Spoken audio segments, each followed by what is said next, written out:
All right, they asked me to factor this.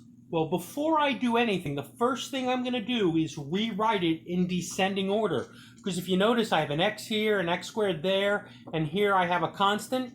So I'm going to go ahead and rewrite it in descending order. So I have the highest exponent first, then the next one down, and then the minus 18.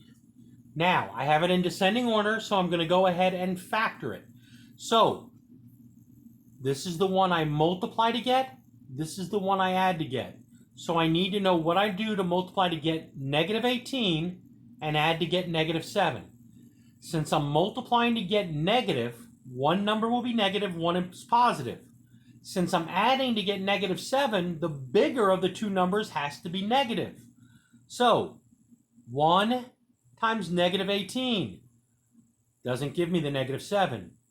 2 times negative 9. 2 plus negative 9 gives me negative 7. So that is my pair. So I'm going to go ahead and rewrite my problem. And instead of the negative 7, I'm going to rewrite it as the plus 2 and then minus 9x, which those add together to give me that. And now I'm going to go ahead and factor by grouping. So looking at the first two terms, I have an x squared plus 2x. What goes into both of those?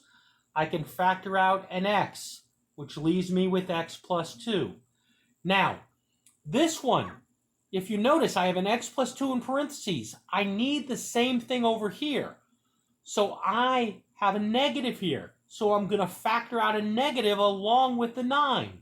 So I bring out a negative 9, which leaves me with x plus 2. They both have the x plus 2 in common now, so I could factor that out, which gives me x plus 2 and leaves me with x minus 9. And that is my factored answer. And as I showed you in the last problem, I could go ahead and multiply that back out to show you I got the original problem. But that is my factored answer.